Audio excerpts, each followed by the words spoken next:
Now we move on to U.S. Student organizers have called for walkouts and protests across the United States on Friday to demand that federal immigration agents withdraw from Minnesota.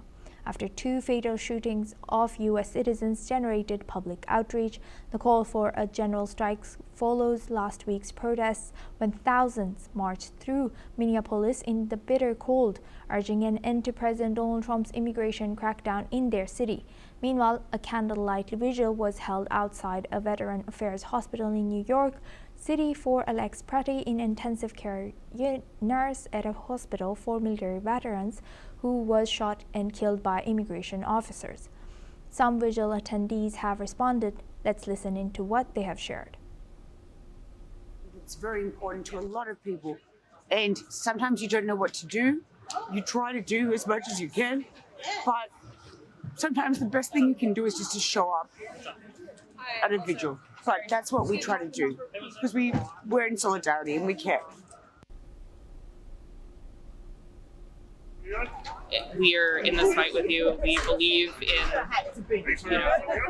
everything that you've been in the streets for, and we're going to do everything that we can from where we are to support you and to demand the same thing that you're doing, which is to abolish ICE, to get ICE out of our cities, out of our communities, out of our workplaces. Now we welcome back Mr. Andrew Latham. He's joining us from Minneapolis. So now that we have heard, supports from New York City's vigil that was held, how do you feel as a local of Minneapolis?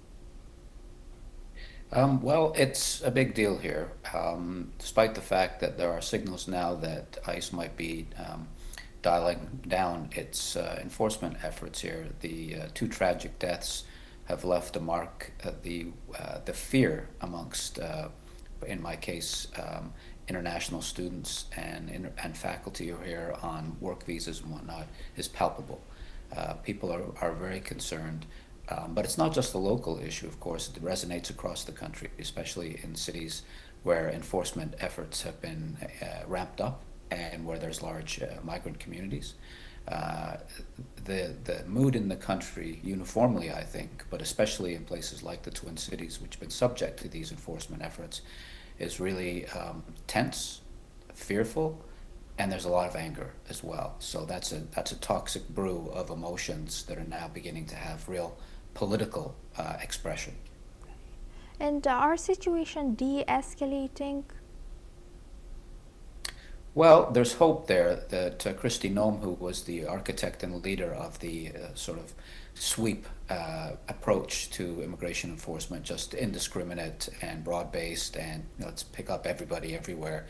She's been sidelined in this now, and Tom Homan, who's the border czar, who has a much more targeted and low-profile and arguably more humane approach to immigration law enforcement, is now running the show.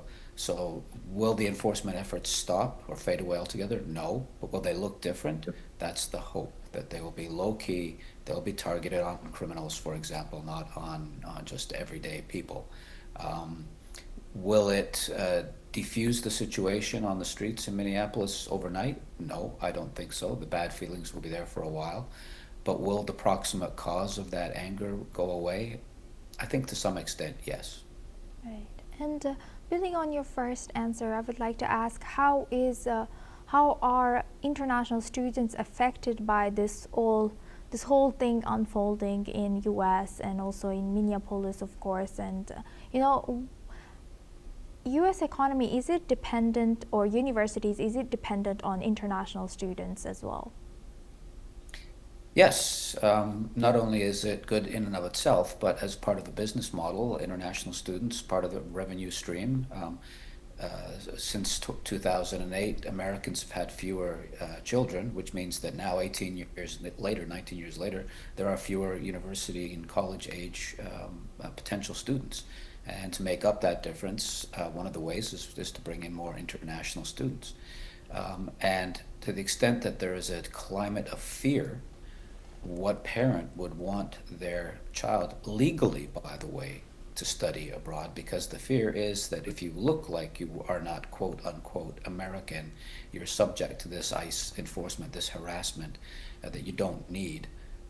why would you send one of your offspring into a situation like that? So if this persists over time, it could have a really negative effect on colleges and universities in the United States, quite apart from the terrorizing effect it's having on young people in colleges and universities today.